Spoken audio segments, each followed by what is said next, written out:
I've entered the buy here. After that, you used this one as a footprint. And after that, simply use this one as a first layer. And before this mix masala of thing started happening, the official breakout happened here. So before this consolidation started happening, you would already be out because you would have closed the trade there. So we can go to the next one. Hey Brian. Yes. Hello. Yeah, Yes. Brian. If we spot divergence on one larger time frame, so for entry, can we use the smaller time frame? Like if we find a divergence on the 5-minute time frame, so can we go back to 1 minute time frame and use of that that time frame and the crossover of the 1 minute time frame? Can we use it? Okay, let me make sure I understand you. If you could analyze on Yeah. Okay. So we can go back to gold. Mm-hmm.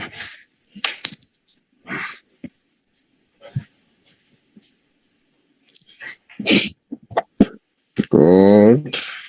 Yeah. 5-minute time frame. 5 minutes. Yes, 5 minutes. So if you see there is a divergence just now, like the What about it? So here we are getting the divergence. Mm-hmm. So can we go back to 1 minute time frame and take an entry when the 1 minute crossover happens in the oversold zone or area? So you wanted to take you saw what? I spotted the divergence on the 5-minute time frame, and then as per the rule, I have to wait for the crossover, right? To get entry. Yes. Yeah. So instead of waiting for the 5-minute crossover, can I go back to 1 minute time frame and can I take an entry when the 1 minute time the crossover happens? No, Can I do that or it's okay? On 1 minute, if you're looking for in terms of divergence, if you're looking for crossover is something that you must get in order to fully confirm that one. Okay. If you're on a particular time frame, and some time frames you find that you're on a bigger time frame, you just only for the crossover, and you find that the lower time frames have already crossed or whatever. Okay. But with divergence, do not lag it. I mean, with crossing over, do not lag it. You must wait for it all the time. Okay. Got it. Thank you. After, you can just postpone it, and you find that the market is starting to pull into the opposite direction, and you don't want that. So you must fully confirm with it. Okay. Why? Let me give you a hint. It always signals. You can see the stochastic moving up and down. As the stochastic is moving up and down, this crossover is there. Even on the stochastic, they show that after the crossover, the market is moving. After the crossover, the market is moving, regardless of going up and down. But the market it is moving. So just simply strictly wait for the crossover. Okay. Thank you. Yeah. Just let's speak to the next one. Hello, how's it making? Okay, let me check. Let me double check it. Euro, USD. I said we must be selling this one. Yeah, I think it's USD. Okay, let me double check. It is Euro. Oh yeah, it is Euro USD for sale. And what was I looking at? Let me zoom in.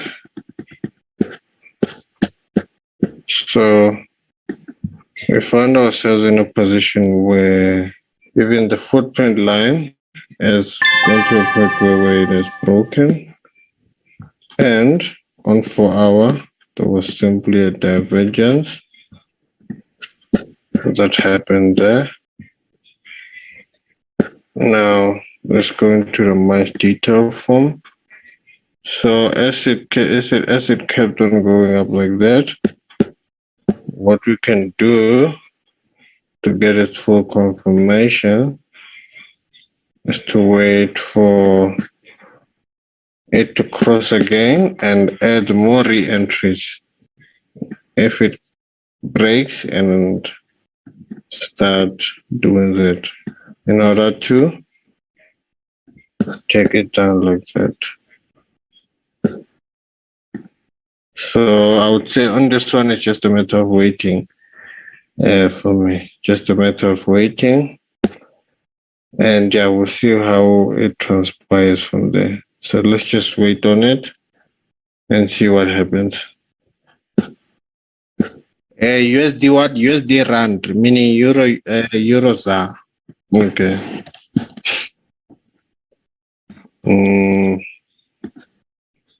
Okay, I'm seeing a lot of consolidation, first of all, on it. But from what I'm seeing, there's more momentum on the downside. But everything makes sense because if I can be able to extend this line, it will show that the market is broken, make some retests, continue going down. But it also did that in a form of divergence,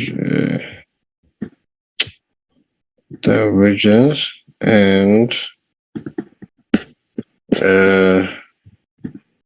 for me it makes sense that way. So if you were to enter that one, of course, if it decides to retest and go back, just simply confirm with divergence in order to continue taking it to the downside like that. Hope I answered you. So now let's move to the next one if there is. Well, hello, my king. Hello. How are you? I'm good, how are you, man? I know I'm fine, my king. First of all, my king, I just want to say thank you a lot about the calculator that you have sent it for us via the group for lot size. I think for me, it's something that is a little bit a challenge, but now I'm almost winning. Oh, yeah. I wanted to also give out also a brief on that. So what I've actually sent, it shows how to calculate the position size.